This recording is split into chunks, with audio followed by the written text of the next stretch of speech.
तो स्वागत है मेरे बच्चों साइकोन एकेडमी में आप सबका। जिस तरह से मेरे बच्चों सीबीएसई एनसीईआरटी ने एक जबरदस्त चीज यहाँ पे दिया है 2026-27 में 6 क्लास से लेके 10 क्लास के सारे सब्जेक्ट्स को एकदम नए तरीके से यहाँ पे ढाला है। और सबसे बड़ी बात बच्चों कि कुछ चैप्टर्स ऐसे अनोखे ढंग से डाले हैं कि उन्हें नए सिरे से आपको पढ़ना पड़ेगा और कहीं ना कहीं थोड़ा सा टाइम लगने वाला है इन्हें समझने के लिए।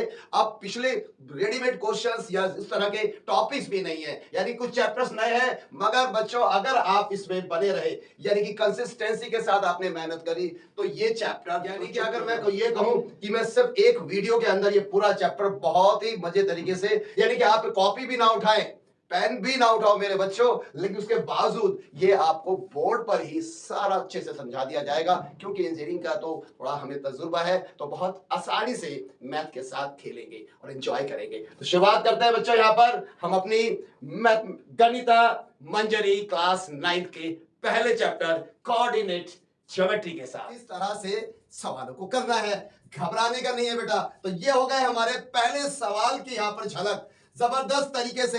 ये क्या है बच्चों? ये एक घर है। यहाँ पर mister Riyaz room with points O A B C marking its corner, यानी कि ये रियाज साहब का घर है और ये इस तरह से उसके अंदर विंडो है, डोर है, बेड है, वॉशरूम है, वार्डरोब है और डोर्स है। तो ये जो एक साइकोलॉजिकली हमें बताने की कोशिश कर रहा है, डराने की कोशिश कर रहा है, ऐसा बिल्कुल भी नहीं है। मैं बच्चों बता रहा हूं, आप बस बने रहे, देखना सारा डर दूर हो जाएगा और ये सबसे आसान चैप्टर बन जाएगा। बस शुरुआत में एक नयापन है जो हमें घबरा देता है, भाई कैसे करें। तो यह घबराने का नहीं है बच्चों। तो यहां पर लेते जल्दी से सवाल, और सवाल कहता है कि रियांश, यानी कि रियांश का room with points O A B C marking its corners. तो ये ओ ए बी सी, ये जस्ट लाइक ए रेक्टेंगल, ये कॉर्नर्स के पॉइंट हो गए, बिल्कुल ठीक है। The X and Y axis are mark in the figure, यानी कि यहां पर यह भी बताया गया है ये वाली लाइन एक्स एक्सिस है, राइट। और क्या बताया गया भाई? और बताया ये वाली लाइन, ये लिखा हुआ है ना बच्चों, यहां लिखा हुआ है यहां पर वाई एक्सिस और ये है एक्स एक्सिस, ये लिखा हुआ है बच्चों, कोई बड़ी बात नहीं है। अब आप कहोगे सर एक्स एक्सिस क्या होता है, वाई एक्सिस क्या होता है, अभी बताते हैं। तो यहां पर इसके अकॉर्डिंगली कुछ सवाल यहां पे रखे गए हैं। एक सवाल है, इसमें भी 2-3 पार्ट हैं, तो हम एक एक करके सवाल को करेंगे। तो सारे सवाल एक साथ नहीं करेंगे बच्चों, यहां से हम इसके टुकड़े कर देते हैं और सवाल लेकर के चलते हैं आगे।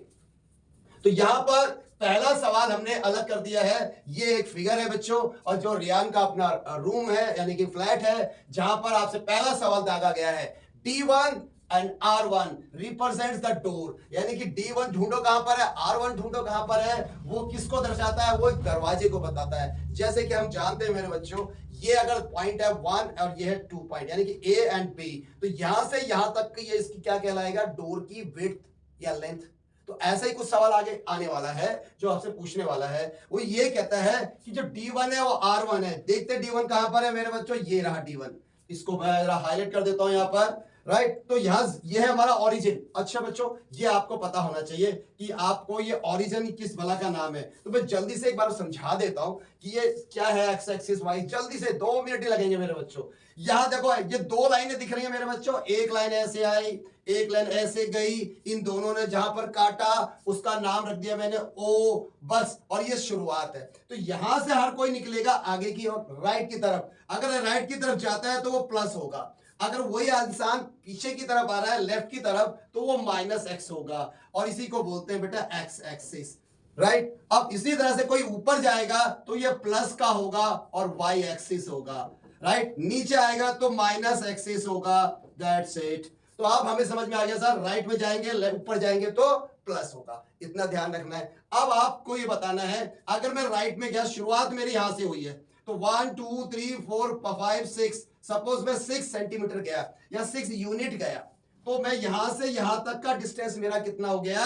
6 का हो गया। उसे लिखने का तरीका है बच्चों, ब्रैकेट लगाना है और पहले वाले कोऑर्डिनेट की शुरुआत होती है एक्स से, तो उसको पहले कोऑर्डिनेट हमेशा एक्स के कोऑर्डिनेट बोले जाएंगे कि एक्स के लिए यहां तक चला है, ऊपर तो वाई है ना, तो चला नहीं अभी, तो फिर एक्स पे जा रहा है, और क्योंकि ये राइट में चला है तो इसे +6, राइट। अब मैं कहता हूं इसका मूड बना और ये ऊपर की तरफ चला गया।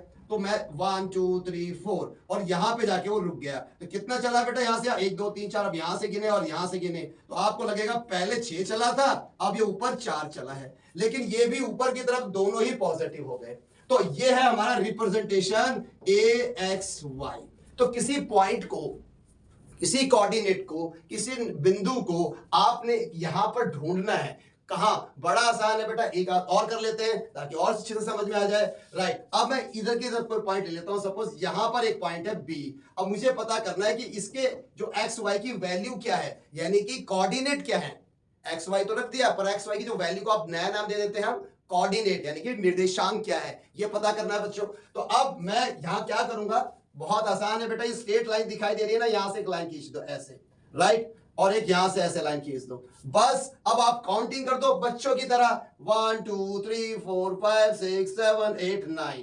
तो आपने पहले गिना है 9। अब मुझे बताओ ये हम राइट में गए या लेफ्ट में गए? ये सेंटर लाइन से, राइट, O से लेफ्ट में गए, तो इसलिए बेटा ये माइनस का हो गया।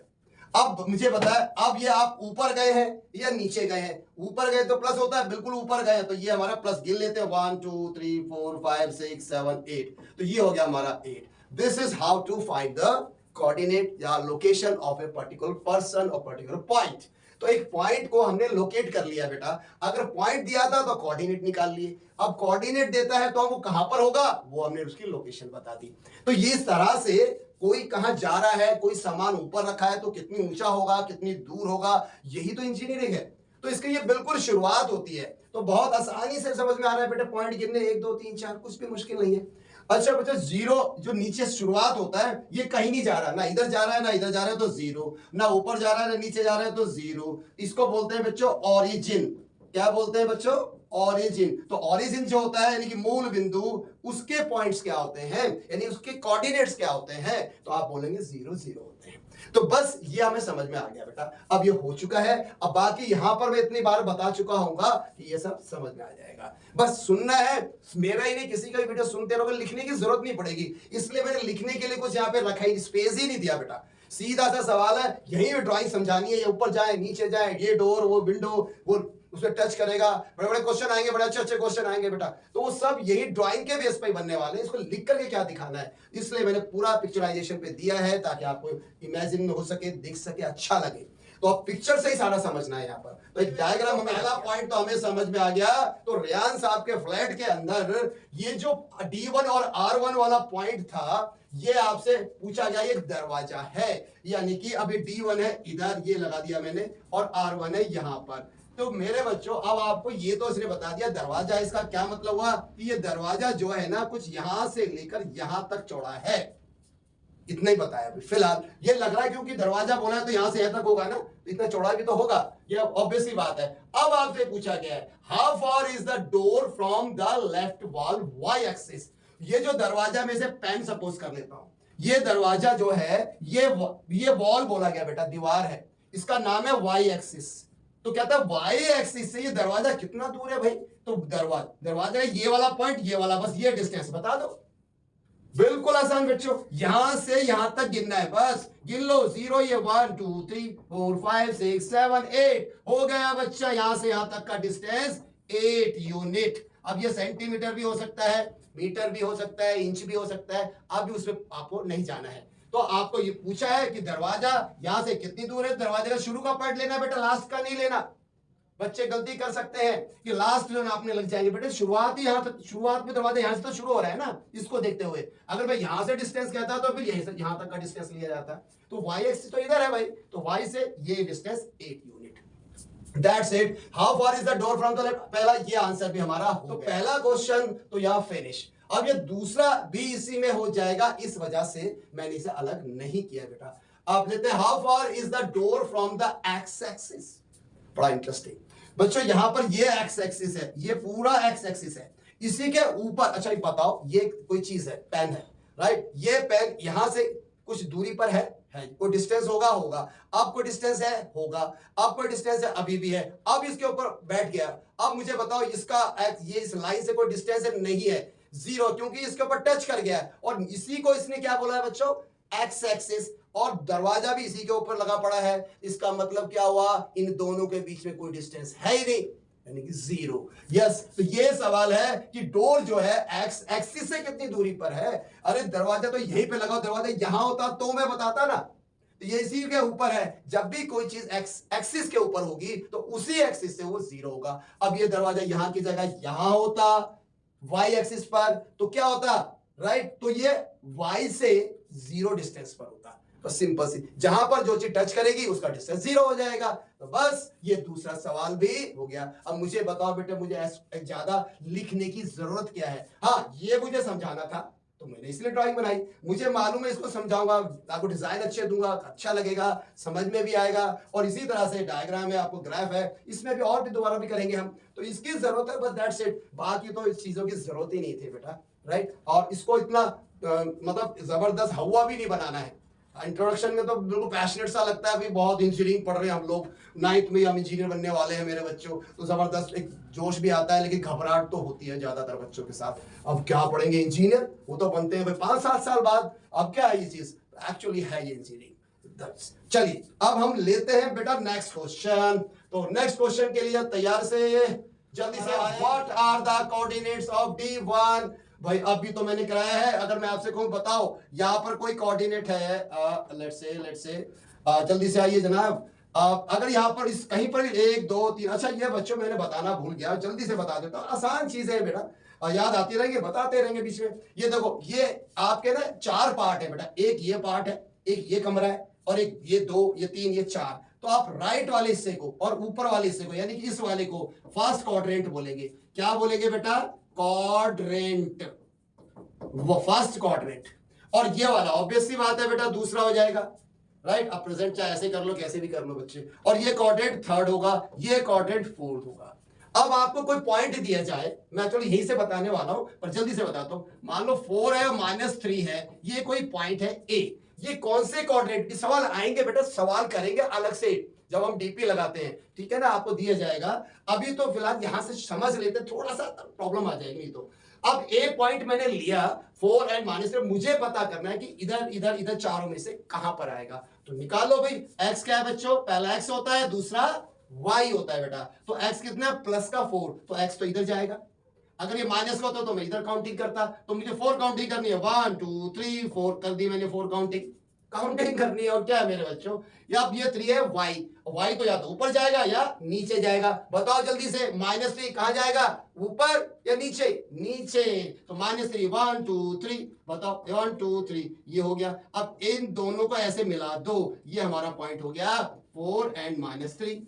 कोऑर्डिनेट अभी तो बताया ना, राइट। तो अब ये कहां पर आए भाई साहब, ये ए वाले पॉइंट आए हैं हमारे फोर्थ क्वाड्रेंट में, इसलिए ये पॉइंट बनेगा कहां पर, चौथे वाले क्वाड्रेंट के अंदर।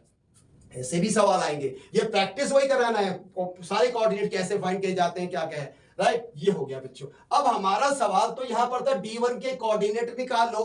तो पहले तो D1 कहां पर है उसे ढूंढते हैं, फिर चलो पहले D1 लेते हैं भाई। कहां है आप जनाब, ये रहे यार, D1 यहां पर है, इसके ये आपके कोऑर्डिनेट है। तो सीधी सी बात है बेटा, ये x है, ये हमें पता है ना, ये x है और ये y है, राइट। तो ये वाला ओरिजिन है, ये 0 0 लिखा भी है, बोला भी गया है बच्चों, और लिखा भी यहाँ पे 0 0। तो यहां से इधर इतनी राइट में जा रहा है तो ये प्लस का हो गया, और ये x की वैल्यू है बेटा। तो यहां गिनेंगे 1 2 3 4 5 6 7 8, क्या बात है, इतना सा हलवा गिनना है और क्या करना है बच्चों, गिनती हो रही है बच्चों की तरह, 1 2 क्लास की तरह। अब मुझे बताओ y की वैल्यू निकालनी है, y कितना होगा, जल्दी से बताओ आंसर, जल्दी से। y, अरे ये ऊपर ही नहीं जा रहा, x ऐसे के ऊपर ही है बेटा, ना ऊपर ना नीचे, लाइन के ऊपर ही लेट गए महाराज। तो यहां पर कोई वैल्यू नहीं होने वाली, यानी कि 8 एंड 0, दैट्स इट, बन गया बच्चों यहां पर खेल। यही तो पूछा था आपसे कि यहां पर d के कोऑर्डिनेट, D1 के कोऑर्डिनेट बताओ। तो 8 तो निकल गया, x वाला 8 और y वाला निकल गया हमारा 0, दैट्स इट। क्या मुश्किल है बच्चे, अभी कुछ भी मुश्किल नहीं लग रहा, अभी थोड़ा और बदलते जाते हैं स्टेप। तो वॉच करते रहना है बेटे, लाइक करना है, सब्सक्राइब करना है, मेहनत भी लगती है और इससे बढ़िया बढ़िया वीडियो आएंगी। बस चीजें शुरू में बेस बताने की वजह से ही हमारी कोशिश होती है कि अच्छा सा प्रेजेंटेशन यहाँ पर हो, दिखने में लगे सुंदर, तो मजा आता है। थोड़ा टाइम लग जाए तो कोई बात नहीं, आप पास कर लेना वीडियो को, ठीक है बच्चों। तो चलिए ये क्वेश्चन भी हो गया है, अब हम एक क्वेश्चन और लेते हैं इसके आगे का। ये है क्वेश्चन, इफ R1 तो R1 कहां पर है, कहां पर है, ये रहा। चलिए भाई चलिए, आइए आइए।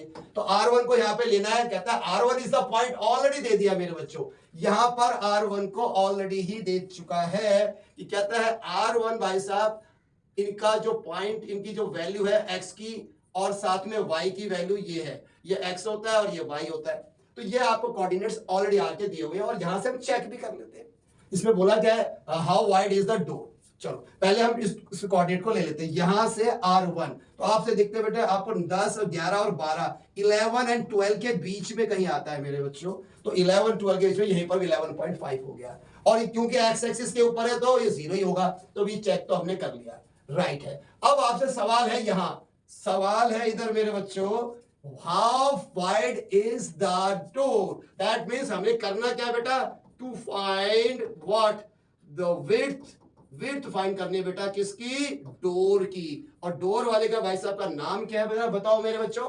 अभी हमने डोर कौन सा बताया था, D1 और R1, D1 और ये है डोर, इतनी, ये आपकी विड्थ, ये विड्थ निकालनी है बच्चों। ये कैसे निकलेगी, यहां पर निकालते हैं भाई, कैसे नहीं निकलेगी, ठीक है। अब मुझे बताओ, अगर मैं आपको एक एग्जांपल दूं, यहां पर एग्जांपल ये लेते हैं मेरे बच्चों, A एंड B, राइट। ये मैंने ले लिया 10 सेंटीमीटर। अब मैंने यहां से यहां तक C पॉइंट लिया, वो ले लिया मैंने 4 सेंटीमीटर। क्लियर हो गया। A से B है 10 और A से C है 4। अब मुझे बताओ यहां से यहां तक कितना होगा, कोई भी बच्चा बता देगा बेटा। यहां से टोटल 10 है, यहां से यहां तक 4 सेंटीमीटर, तो बाकी बचा कितना, 10 - 4, यानी कि इतना सा सवाल है, ये हो गया 6। तो यही आपसे पूछा है मेरे बच्चों, यहां से यहां तक 8 है, यहां से यहां तक 11.5 है, और 11.5 में से 8 माइनस करोगे तो आ गया 3.5, 3.5। ओरली तो होने वाला है, क्यों यहां पे लिख करके टाइम वेस्ट करें, लिख देते हैं भाई आपके लिए। अब आपको बताया टोटल O से R तक जाए भाई, अब विड्थ निकाल लिया O से R1, फिर हम कहां से जाएंगे, O से D तक जाएंगे, O से D1, O से R1 कितना है 11.5, और ये कितना है बेटा 8, दोनों को माइनस करो 3.5 यूनिट। ये आ गई क्या, दरवाजे की चौड़ाई। ये कितना चौड़ा है, ये निकल गया। तो दिस इज द लेंथ। अब लेंथ को मैं यहां लिख देता हूं ताकि आपको दिखाई दे, समझ में आए, 3.5 यूनिट, राइट। तो ये एक पार्ट, ये भी फिनिश हो गया है। अब अगला पार्ट भी यहीं से लेते हैं। क्या किया जाए, do you think this is a comfortable width for the room door. Yes, यहीं पे हो जाएगा, पैर लगाने की जरूरत नहीं है बच्चे। इसका मतलब बिल्कुल समझना है आपको, ये कुछ असर्शन टाइप का है, मॉरली पूछा जाता है ये क्यों अच्छा है, वो क्यों अच्छा है, कॉपरेशन करना क्यों अच्छा है, सपोर्ट करना क्यों अच्छा है। ये कुछ लॉजिकल सा सवाल है, कोई इसमें फार्मूला लगने वाला नहीं है, वैसे भी कितने फार्मूले लग गए इसके अंदर, तो आसान है मेरे बच्चों। बातें थोड़ी चल रही है, अभी और बहुत सारे सवाल आएंगे, फिर आपको समझ में अच्छे से आ जाएगा ये कितना हलवा है एक्चुअली में, राइट। तो कहता है कि आप, do you think this is comfortable width, यानी कि जो चौड़ाई है दरवाजे की, ये कंफर्टेबल है। कंफर्टेबल क्या मतलब है, ये पेन है मेरे बच्चों, क्या ये आपके लिए कंफर्टेबल है। अगर ये लिखने में कोई परेशानी नहीं कर रहा, हाथ में ये चुभ नहीं रहा, हाँ कंफर्टेबल है, यही तो मतलब हुआ। तो कहता है ये दरवाजे की चौड़ाई है और दरवाजा इतना चौड़ा है, तो ये कंफर्टेबल कैसे भाई, इससे कोई लिखा जाएगा क्या, ये कैसे। अगर मैं दरवाजे को खोलूं और ये पूरा खुल जाए और किसी से नहीं टकराए, तो भाई बढ़िया काम हो रहा है, भाई अच्छा काम किया आपने। और दरवाजा मैंने इधर से खोलूं या इधर से खोलूं, जहां भी मुझे खोलना है और वो पूरा खुल नहीं रहा, अधूरा खुल रहा है, तो ये कंफर्टेबल नहीं है, बस ये कहना है। अब क्योंकि मुझे यहां, अभी इसको आगे पढ़ेंगे वहां पे अच्छे से समझ में आएगा, अभी क्योंकि मुझे यहाँ पे कोई अड़चन दिख नहीं रही है, पीछे का लास्ट पोर्शन है, तो ये सीधा सा नहीं टकराएगा भी नहीं और ये इधर से खुल जाएगा। यहाँ पर कोई सामान भी नहीं रखा हुआ है, यानी कि सोफा डाइनिंग टेबल रख देते हैं जैसे, तो अगर यहाँ पे रखी होती और टच करती तो तब मैं कहता ये अब कंफर्टेबल नहीं है। दरअसल कंफर्टेबल का मतलब ये है कि दरवाजा किसी से भी ना टकराए और पूरा खुल जाए, तो उसको कहते हैं क्या, कंफर्टेबल वाला डोर लगाया हुआ है बच्चा। तो मेजरमेंट ऐसा किया, दरवाजा ऐसी जगह पे लगाया, अगर थोड़ा सा इधर लगाते तो प्रॉब्लम हो जाती, तो सही जगह पर लगाना है, यही तो यहाँ पर इंजीनियरिंग को बताना है बच्चों। और कहां से ये सब दरवाजे इधर, बालकनी इधर, ये उधर, ये सब के मेजरमेंट सही कैसे हो रहे हैं या नहीं हो रहे हैं, इसी बात का पता लगाना है। तो कंफर्टेबल का मतलब आई होप समझ में आ गया बच्चों। तो चलिए अब अगला पार्ट लेते हैं। If a person, O great great great भाई, ये क्वेश्चन तो बहुत अच्छा है। और इस क्वेश्चन को मैं थोड़ा सा डिलीट कर देते हैं इधर से, नए सिरे से करते हैं। इसको भी पहले समझ लेते हैं कहना क्या चाहता है। एक पर्सन व्हील चेयर पर एंट्री करना चाहता है कमरे में, तो क्या she able to do so easily, आराम से चला जाएगा। अब देखो वही कंफर्टेबल वाली बात आ गई। अब मेरे बच्चों मान लेता हूं एक दरवाजा है ऐसा, वो इतना चौड़ा है, अब मैं उसमें अंदर एंट्री करना चाहता हूं, मुझे ऐसे कर से घुटना पड़ेगा और ऐसे चोट लगेगी, हर्ट हो सकता हूं, तो वो कहां से कंफर्टेबल हुआ? क्यों नहीं हुआ? क्योंकि इसके दरवाजे की विड्थ कम थी मेरी जरूरत के हिसाब से, मेरी विड्थ के हिसाब से। अब कोई और अंकल आंटी आ गए बहुत थोड़े से चौड़े, अब दरवाजा और ज्यादा परेशान करेगा, तो मैंने दरवाजा और चौड़ा कर लिया। अब आपने घरों के दरवाजे जो विड्थ देखी होगी, नॉर्मल इंसान का जो डायमीटर है कितना भी कर ले तो बेटा उससे तो वो बड़ा ही होता है। मैं अंदाजा अगर बताऊं, आप देख पा रहे हो तो बेटा ये देखो, इतनी करीब तकरीबन दरवाजे की चौड़ाई तो मिनिमम होती है, और इतने चौड़े डायमीटर वाला तो शायद इंसान नहीं होता है, ठीक है ना, इंसान एटलीस्ट नहीं होता है। तो अब ये बात हो रही है विड्थ की कंफर्टेबल को लेकर के, ठीक है ना।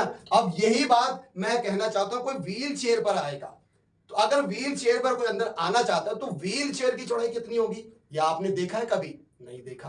तो कभी देखना, नॉर्मल चेयर ही तो होती है, और नॉर्मल चेयर तो हमने देखी है, कितनी चौड़ाई होगी? इतनी सी होगी, इसकी चौड़ाई इतनी होगी, जल्दी से बताओ, इतनी होगी? नहीं नहीं, इतनी नहीं नहीं, अब इतनी, अब मोटा सा आदमी बैठ जाए तो इतने, इससे ज्यादा भैया कितना, कितनी जगह चाहिए, राइट। तो इससे ज्यादा, ये मैं अंदाजा बता रहा हूं, राइट। देखो अब ये सारी इंजीनियरिंग है, आपके बर्तनों का साइज क्या होगा मैं आपको बताता हूं। अब सुनो मेरे बच्चों, 1 फीट का मतलब समझते हैं आप? बताओ जल्दी से कितना होता है, मैं प्रैक्टिकली बताता हूं। ये एग्जांपल, ये 1 फीट है, राइट, यहां से यहां तक 1 फीट, या आप इसको आधा कर दूं तो हाँ तकरीबन ये आधा फीट है, और इसको डबल कर दूं यानी कि एक पेन को अगर मैं यहां तक कर दूं तो ये 1 फीट हो जाता है। और इस 1 फीट को, यानी यहां से यहां तक को, 1 फीट को हम 12 इंच भी बोलते हैं। जैसे बेटा 1 दर्जन में 12 होते हैं, 1 मीटर में 100 सेंटीमीटर होते हैं, 1 किलोमीटर में 1000 मिलीमीटर होते हैं। इसी तरह से मिलीमीटर कितने, सेंटीमीटर कितने, ऐसे ही बेटा इंच भी होता है, सेंटीमीटर भी होते हैं। तो 1 फीट में 12 इंच होते हैं, रट्टा लगा लो। अब ये मत कहना सर ये 12 क्यों होते हैं, 15 क्यों नहीं होते, ये सब छोड़ना है। अब आपको रटना है 1 फीट में 12 इंच, राइट। अब मुझे बताओ 2 फीट में कितने होंगे? 24। 3 फीट में, इसी तरह से अगर मैं 1 फीट को और बड़ा कर दूं, यहां से 1 फीट है और 1 फीट और कर देता हूं, तो ये हमारा 2 फीट हो गया। और अगर मैं 1 फीट और ले लूं 3 फीट, तो 3 फीट इतना हो गया। क्या आपको व्हील चेयर की चौड़ाई इतनी मिलती है देखने को? इससे ज्यादा मिल ही नहीं सकती बेटा। अब इसे 12 12 12 यानी कि 12 या 36, तो मैक्सिमम 36, एक व्हील जो है 36 इंच से 3 फीट यानी कि 12 या 36 से चौड़ा नहीं हो सकता। ये बात समझ में आ गई बेटा। अगर दरवाजे की चौड़ाई 36 सेंटीमीटर से ज्यादा आ गई तो भाई दरवाजा बढ़िया है, कंफर्टेबल है, हर बंदा आराम से जा सकता है, व्हील में भी पेशेंट आराम से एंट्री कर सकता है। अगर 36 या 35 से दरवाजे की चौड़ाई कम आई तो बेटा ये दरवाजा इजीली व्हील चेयर वालों के लिए नहीं है। बस ये सवाल है, इसका क्या मतलब, तो निकाल देना। अभी तो निकालिए विड्थ, मैंने अभी आपको मैंने डोर की विड्थ बताई थी मेरे बच्चों, डोर की विड्थ कितनी निकाली थी, जल्दी से बता दो। यहां से यहां तक 11.5 और यहां से यहां तक 8 माइनस करा तो 3.5 यूनिट। अब यहां पर बेटे बुक के अंदर बोला गया है कि 1 feet is equal to 1 unit. Actually 1 unit जो हम ले रहे हैं उसको हमने मान लिया 1 फीट। तो मुझे बताओ बेटा अब डोर की विड्थ कितनी हो जाएगी? 3.5 को 12 से मल्टीप्लाई करेंगे तो 42 मीटर आ जाएगा इस दरवाजे की चौड़ाई। और निकाल 3.5 था ना, अब मैंने इंच में निकाला है क्योंकि मैं, आप कहोगे सर फीट में निकाल दो, हाँ ठीक है फीट में पड़ा रहने दो, कोई बात नहीं। 1 फीट है, ये कितना होगा? 3.5 फीट हो गया। और मैंने आपको क्या बोला था बच्चों, जो व्हील चेयर 1 फीट 2 फीट और ये 3 फीट, इतना चौड़ा नहीं हो सकता, इसमें 3 ही तो होगा और हमारा 3 से ज्यादा है, 3.5 है। तो एक्चुअली 3.5 फीट थोड़ा बड़ा है, राइट। उसको हम छोटा यानी इंच में लेते हैं तो छोटा छोटा मेजरमेंट भी हो सकता है, इसलिए इंच में कन्वर्ट करा हमने। तो कितने का फर्क दिख रहा है, कहां 35 36 और कहां पर वो 42, तो 8 10 का मैक्सिमम। वैसे तो बेटा 32 से 33 के बीच में ही होता है नॉर्मल साइज, राइट। फिर भी आप 1 2 इंच आगे लगा लो, 3 लगा लो, 5 लगा लो, 6 लगा लो, 10 लगा लो, बहुत ज्यादा इतना बड़ा व्हील थोड़ी होता है कार में। कार के आजकल गाड़ी आ गई, कार आ गई है इतनी छोटी छोटी, ठीक है ना। तो ऑब्वियसली 42 सेंटीमीटर दरवाजे की विड्थ बड़ी है, तो इसलिए हम कह सकते हैं कि ये दरवाजा क्या है बच्चों, कंफर्टेबल है। किसके लिए, व्हील को अंदर ले जाने के लिए, राइट। समझ में आ गया बेटा। तो ये एक अंदाजा से हमें करना होता है। अब बहुत सारे सवाल आएंगे, जैसे मैं एक अंदाजा दूं, बताओ एक चम्मच की लेंथ यानी कि चौड़ाई कुछ भी कह लो कितनी होती है, कहोगे सर 1 फीट का हो सकता है चम्मच, नहीं हमारे गांव में तो होता है। बेटा वो चम्मच नहीं है, वो चावल या उसको कड़ची बोलो कुछ भी बोलो, वो अलग है बेटा, सबका रोल अलग है। तो नॉर्मल लेंथ देखेंगे तो नॉर्मल लंबाई में 1 आध इंच आगे पीछे हो जाता है। इस तरह से आपको कॉमन सेंस रखनी पड़ेगी, इनों के मेजरमेंट याद रखने पड़ेंगे। तो कंफर्टेबल में आज तो व्हील चेयर आ रही है, हो सकता है अगली बार दूल्हे राजा आ रहे हो अपनी बाइक लेकर के, तो क्या बाइक को ले जाने के लिए कंफर्टेबल है या नहीं, वो आ जाएगा। फिर आप कहोगे नहीं मैं 3 व्हीलर लेकर के आना चाहता हूं, तो भाई आप 3 व्हीलर का साइज कॉमन लेकर के चलना, तो समझ में आ गया ना। तो 3 व्हीलर के लिए तो बेटा गेट का साइज देखना पड़ेगा, ना कि दरवाजे का। तो ये एग्जांपल है। यहाँ पे सिर्फ ये नहीं है कि मैंने व्हील चेयर बोल दिया, एनसीईआरटी ने दे दिया, एनसीईआरटी साहब जो बहुत बढ़िया सवाल दे दिया, हम तो रट लिया, समझ में आ गया। बेटा पता नहीं और क्या क्या चीज आने वाली है। तो एक नॉर्मल आइडिया लगा के चलो मेजरमेंट का, राइट। तो ये हो गए हमारे सवाल फिनिश, और हम लेते हैं अब अगला सवाल यहाँ पर, और वह है फिर पर्सन। अरे भाई एंटर इधर रूम, अच्छा मैंने दोबारा कर दिया था, वजह यही थी कि मैं थोड़ा सा यहाँ पे कैलकुलेशन दिखा दूं, और मेरे को कैलकुलेशन दिखाने में बड़ी एलर्जी है, क्योंकि जब चीजें आसानी से ही समझ में आ जाती है तो क्यों बड़ा बड़ा करके दिखा दिखा करके परेशान करो, ऐसा नहीं किया जाता बेटा। तो दैट्स इट। तो इसको करते हैं टाटा बाय बाय, और यहां लेते हैं अगला। B1 पॉइंट दिया है 0 this, B2 this and this. ये दोनों पॉइंट क्या है बच्चों, ये दोनों point represent the ends of, अरे बाप रे, अरे बाप रे, अरे भाई नाराज नहीं होना, आ जाओ आ जाओ आ जाओ, आओ जल्दी आ जाओ भाई, अरे बच्चे आ जा जा जल्दी से, अरे ज्यादा दूर चला गया तो चलो चलो, राइट ठीक है भाई। तो ये 2 पॉइंट है B1 एंड B2। ये क्या है, ये है and points of bathroom door, यानी कि एक दरवाजा और आ गया। अब एक दरवाजा इतनी देर से जान खा रहा था, अब दूसरे जान लेने के लिए आया बच्चों। अब वो इसकी भी बात सुन लेते हैं। B1 B2 कहां पर है, ढूंढो मेरे बच्चों। B1 कहां पर है, B1 इधर आओ जल्दी से आओ। ये अरे अरे अरे अरे जल्दी से आ जाओ भाई, राइट।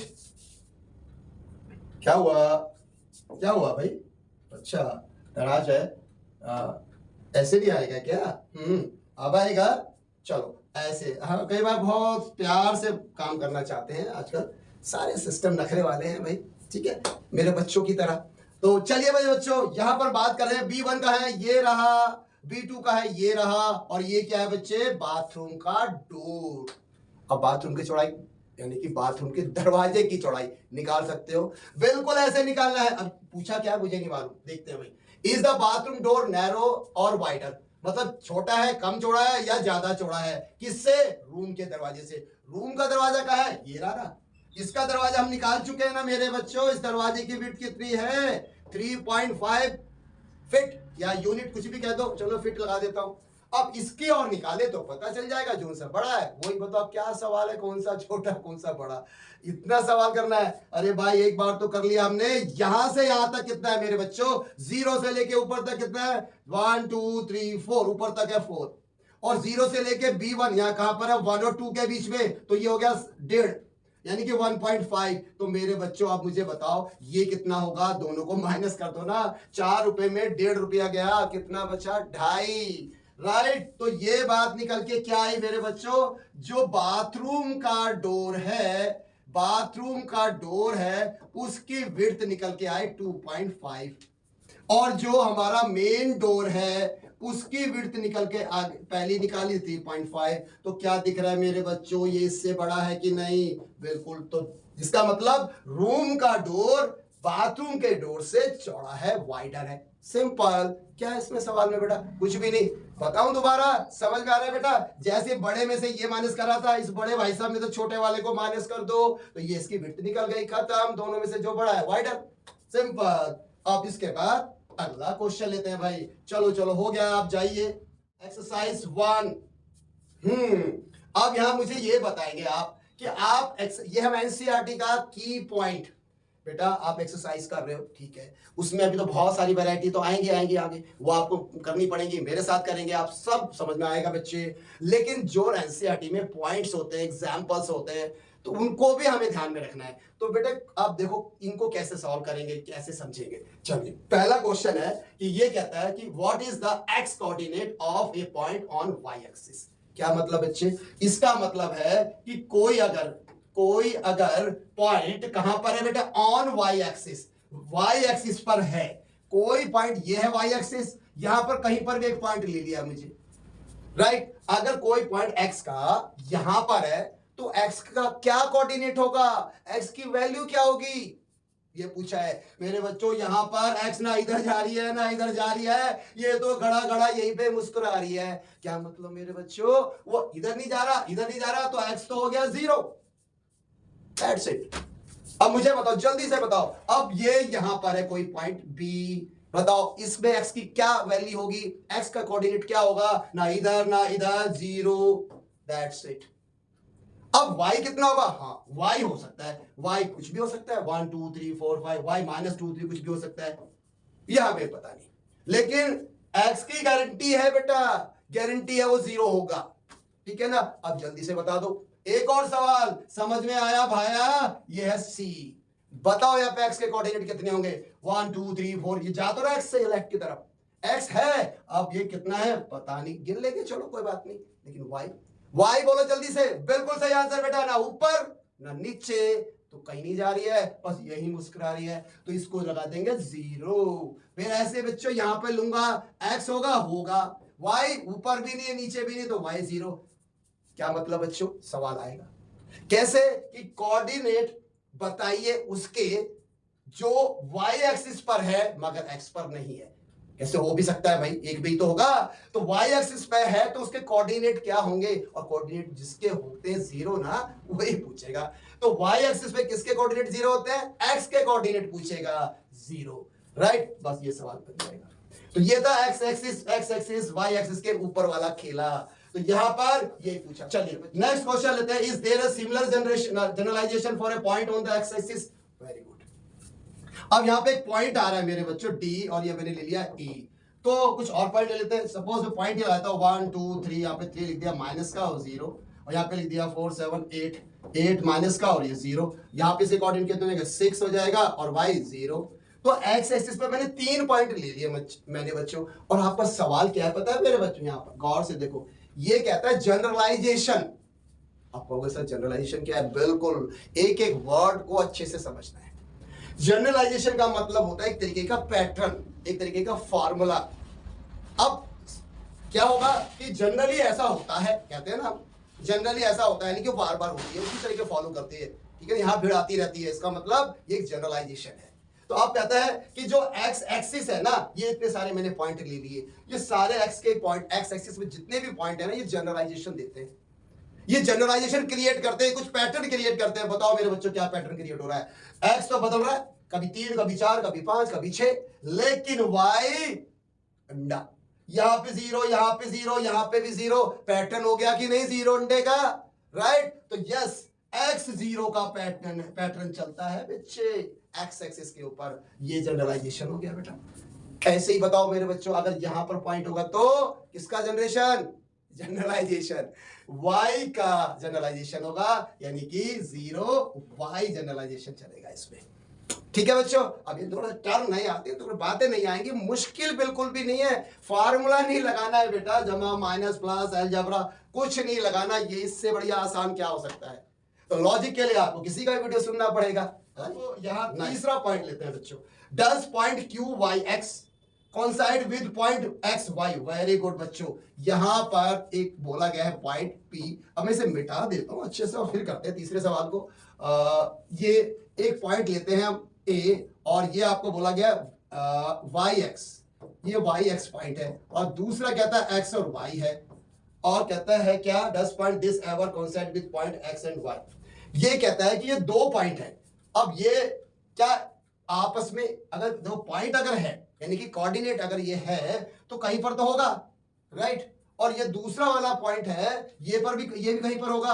अगर ये दोनों अलग अलग हैं तो ठीक है, लेकिन अगर ये पॉइंट इसी के ऊपर आ जाए तो उसको क्या कहेंगे, कोइंसाइड, एक के ऊपर एक लाई करना, ठीक है। तो ये भाई साहब यहां पर ये कह रहे हैं, अगर मैं ए के कोऑर्डिनेट कुछ भी ले लेता हूं, एग्जाम्पल से समझ में आएगा मेरे बच्चों, एग्जाम्पल से। तो मैंने ले लिया 2 और 5, सपोज ये x है और ये y है। अब मैं दूसरा पॉइंट लेता हूं, उल्टा कर देता हूं, यानी कि 5 इधर लिख दिया और 2 इधर लिख दिया है मैंने, ठीक है। अब आपसे ये कहता है क्या ये दोनों पॉइंट कोइंसाइड होंगे, बताओ बच्चों। अगर ये पॉइंट, अगर यहां पे कोई पॉइंट आपने लिया, इसके कोऑर्डिनेट क्या होंगे, यहां से यहां तक 7 होगा और यहां से यहां तक 10 होगा। अब कोई पॉइंट यहां पे ले लेते हैं सपोज, तो इसके कोऑर्डिनेट क्या होंगे, देखो यहां से यहां तक 9 होगा और यहां से तक 5 होगा। अगर एक भी पॉइंट वेरी कर रहा है तो इसके ऊपर आएगा ही नहीं। तो इसके ऊपर कौन सा पॉइंट आएगा बच्चे, इस ए के ऊपर, इस बी के ऊपर, इस पी के ऊपर, जिसकी वैल्यू 7 और 10, यानी एक्स भी 7 वाई भी 10 होगा, तभी ये इसके ऊपर आएगा, वरना तो ये हमने प्रूव भी करके देख लिया। तो चलिए लास्ट क्वेश्चन लेते हैं बेटा का, इफ, ये भी अच्छा क्वेश्चन है, X is not equal to Y. अगर कोई दो नंबर ले लिए हमने और दोनों के दोनों इक्वल नहीं है, तो मैं ये भी एग्जांपल ले लेता हूं। चलिए मैं थोड़ा सा इसे रफ कर देता हूं ताकि आपको समझ में अच्छे से आ जाए। तो अब मैं एग्जांपल ले लेता हूं, एक्स एंड वाई कहता है इफ, चलिए भैया आ जाओ, हाँ, if X is not equal to Y, right. अब आपसे कहते देन एक्स वाई, इसका मतलब कोऑर्डिनेट की बात कर रहा है। एक्स एंड वाई बोलते क्या हो गया, कोऑर्डिनेट, इसका कोई नाम होगा ए। कहता है then X Y is also not equal to, B को एक उल्टा करने पर, सॉरी कितना, वाई और एक्स, ऐसे। अगर एक्स और वाई इक्वल टू नहीं है तो बेटे उनके कोऑर्डिनेट भी इक्वल नहीं होंगे, राइट। जैसे कि एग्जांपल ले लो आप, इस एक्स और वाई अपने एग्जांपल से करते हैं तो समझ में आ जाता है मेरे बच्चों। यहां पर हम एग्जांपल लेते हैं, एक्स की जगह मैंने 2 ले लिया, वाई की जगह मैं 3 ले लेता हूं, ठीक है बच्चों। अब आपने कहा कि ये दोनों के दोनों क्लियरली दिख रहा है बेटा, दो तो 3 के बराबर नहीं है, तो x is not equal to y। तो अब मैं इसे कोऑर्डिनेट निकालता हूं, तो ये हमारा कोऑर्डिनेट पॉइंट a है सपोज। तो a कैसे निकलेगा बेटा, a पॉइंट कैसे निकलेगा, a 2 and 3 है, x एंड y, तो 1 2 ये हो गया, और y कितना है बेटा 3, 1 2 3, यस ये वाला पॉइंट हो गया 2 and 3। मेरी बात समझ में आई बेटा, मैंने कोई भी एक पॉइंट ले लिया है, राइट, और वो दोनों अलग होने चाहिए। वो मैंने 2 3 ले लिया, 5 6 कुछ भी ले सकते हो, उसको यहाँ पे ड्रॉ कर लिया ग्राफ के ऊपर। अब मुझसे ये कहा गया है कि आप दूसरा पॉइंट निकालो b, और उसमें क्या करना है बेटा, b जो लेना है वो कहता है इंटरचेंज करना है, राइट, ऐसे कर दिया मैंने सपोज। अब आप इसकी वैल्यू क्या हो जाएगी बताओ यहाँ पर मेरे बच्चों, y तो हमने 3 लिया है, तो ये 3 और 2 हो जाएगा, ठीक है। अगर आप इसकी वैल्यू निकालो b की, b पॉइंट कोऑर्डिनेट जो हमारा कहां पर है बेटा, b 3 बोला है तो 1 2 3 x हो गया बच्चे, और y कितना है 2, तो ऊपर जाएगा 1 2, तो y b आ गया इधर। अब मुझे बताओ दोनों पॉइंट अलग अलग आ रहे हैं, राइट। इसका क्या मतलब हुआ, पॉइंट भी अलग है और उनके जो कोऑर्डिनेट निकाले हमने वो भी अलग अलग आए, एक के ऊपर लाई नहीं किया बच्चों। तो ये भी एक पार्ट यहाँ पे कवर होता है। अगर आ गया तो बच्चों करना तो पड़ेगा, समझ में आ रही है तो रिपीट करूं, समझ में आया। अगर कोई दो पॉइंट लेने हैं एक्स और वाई अलग अलग, उसके बाद उनको कोऑर्डिनेट निकाल कर देखना है क्या वो पॉइंट को आपने अलग कर दिया, एक बार एक्स लेना है और वाई ले लिया, ये अब उसे उल्टा करके भी आप निकालेंगे तो अलग पॉइंट निकलने वाला है। तो ये इसका कहना था कि वो इक्वल नहीं होता है। देखो इसने दिया मेरे बच्चों, हमने नहीं किया उसे उल्टा। आप कहोगे सर आपने उल्टा क्यों किया, एक्स को बी को वाई एक्स क्यों किया है, मैंने नहीं किया, सवाल में कहा गया है कि अगर X is not equal to then X Y, coordinate भी उल्टा करने पर, यहीं पे ऑलरेडी उसने वाई एक्स लिया तो मैंने वाई एक्स लिया है और मैंने उसको चेक करा क्या उसी के ऊपर कोइंसाइड कर रहा है, ये मैंने चेक किया बस। तो जैसा उसने दिया था उसके हिसाब से उस कोइंसाइड नहीं कर रहा है, बस ये मैंने बताना है। तो अलग से मैंने ऐसा रूल नहीं है, ठीक है। चलिए अब एक पार्ट तो यहां हो गया बच्चों, ये वाला ये पार्ट हो गया। एक सवाल और रह गया लास्ट मेरे बच्चों, X Y is equal to Y X. अब ये उल्टा कहता है मेरे बच्चों, अब ये सवाल मैं यहां पे लिख देता हूं। अब कहता है if X is equal to Y. अब यह कहता है एक्स नहीं, कोऑर्डिनेट, सॉरी कोऑर्डिनेट बोला है बच्चों। अब इस तरह से अगर लिखते हैं तो कोऑर्डिनेट है वो, यानी कि यहां ग्राफ पर दोनों पॉइंट क्या है बच्चों, वाई, दोनों पॉइंट यहां पर उल्टे कर दिए गए हैं। और कहता है कि अगर कोऑर्डिनेट जो निकाला मैंने और जो एक्स वाई किया और फिर वाई एक्स किया, वो दोनों एक के ऊपर आ गए। इक्वल का मतलब ये है मेरे बच्चों, याद रखना, इक्वल का मतलब वो पॉइंट उसी के ऊपर है। यानी कि अगर ये 4 या 5 आप लेना चाहो, 5 और 4 और 4 and 5 और 5 and 4 यहां कर दिया, चलो ठीक है जैसे भी। अब इन दोनों को अगर मैं लेना चाहूं 1 2 3 4 and 1 2 3 5, तो ये पॉइंट तो हो गया हमारा ए, और ये हमारा पॉइंट क्या है बच्चों, 4 and 5 ले लिया। अब कहता है नहीं, अब मैं दूसरा जो वाई एक्स ले रहा हूं उल्टा करता हूं तो वो इसी के ऊपर लाई करता है। बेटा एक बात मुझे बताओ, अगर एक पॉइंट है, पहला एक्स कितना है बच्चों 4 है और वाई कितना है, एक्स 4 है और वाई 5 है। अब मुझे बताओ अगर ये वाई बदल दिया मैंने 5, तो बेटा ये अलग है, एक्स यहाँ पर 4 है, यहाँ पर तो अलग किसके ऊपर आएगा ही नहीं। आपको बोला नहीं मान लेते आएगा, तो मानेंगे कब, वो पॉसिबल ही नहीं है जब तक ये 4 ना हो जाए। यानी कि ये वाला 4 है तो ये भी 4 हो जाए और ये 5 है तो ये भी 5 हो जाए, तभी तो कोइंसाइड करेगा। ये पॉसिबल ही नहीं है। देखो आप अगर इस तरह से पॉइंट निकालोगे तो दूसरा वाला पॉइंट कहीं आपका 5 है तो वो इधर आ जाएगा, इधर यहां पर आ जाएगा बच्चे, ये 2 पॉइंट आ जाएंगे, ये दोनों कोइंसाइड कर ही रहे। कहते हैं सपोज यहां पे लेट करना है कि ये 2 पॉइंट्स आपस में मिल रहे हैं इसके ऊपर, तो ये कब मिलेंगे, ये मिल ही नहीं सकते। अगर मिलना है उसके लिए शर्त क्या है बेटे, इसके जो कोऑर्डिनेट है ये दोनों एक्स और वाई आपस में इक्वली होने चाहिए। यानी ये तभी पॉसिबल है मेरे बच्चों, अगर यहां पर मैं 10 लेता हूं, यहां पर 20 लेता हूं, तो दूसरा पॉइंट क्या होगा बच्चे, दूसरा 10 और 20 ही होना चाहिए। यानी पहले से पहला बराबर और दूसरे से दूसरा, x से x बराबर, y से y बराबर होगा, तभी ये कोइंसाइड कर सकते हैं। वरना अगर आप कहोगे जो उल्टा कर दूं तो पॉसिबल नहीं है। यानी कि अगर पॉइंट्स इक्वल लोगे, राइट, तभी ये दोनों उल्टे करने पर इक्वल आ सकते हैं, वरना आ ही नहीं सकते बच्चे, क्योंकि एक्स वाई इक्वल होने जरूरी है। अब इसका प्रूफ नहीं है, थोड़ा आइडिया देने के लिए यहाँ पे डाला गया है, थोड़ा डिफरेंट है बेटे, आगे चीजें आ सकती है एग्जाम में। ये इफ एंड इफ ओनली वाला जो पैटर्न क्वेश्चन है ना, ये आगे आपको बड़ी क्लासेस में मिलेंगे। अब यहाँ तो फिलहाल नहीं, बड़ी क्या कॉलेज में मिलेंगे शायद, यहाँ तो अब दिखते नहीं है क्वेश्चन 12 तक तो, ठीक है ना। इसका मतलब क्या है, किस तरह से हमने लिया है, पर अभी आपकी शुरुआत है। ये हल्का सा दिया है एनसीईआरटी वाले ने, तो ये क्वेश्चन को इसी में भी एक यहाँ पर एक यहाँ पर 2 क्वेश्चन लगा दिया। देखो इफ एंड ओनली इफ लगाया है, तो इसमें ये चीजें आपको अच्छे से बाद में पढ़नी होगी। अभी मैंने हिंट दे दिया है, ये तभी पॉसिबल है अगर आप उल्टा करते हो तो दोनों नंबर सेम,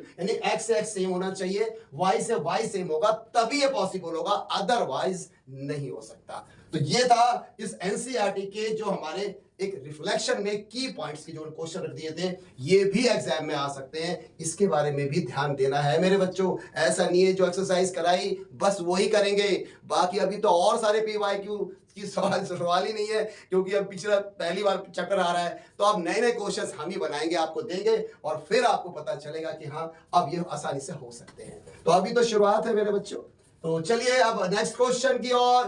नेक्स्ट क्वेश्चन में अब हो गया है ये हमारा 1.2 फिनिश, 1.1 फिनिश। अब 1.2 करेंगे, तो थोड़ा सा ब्रेक लेते हैं और इसके बाद जरा पानी पी करके फिर आते हैं आपके बच्चों, राइट। चलिए।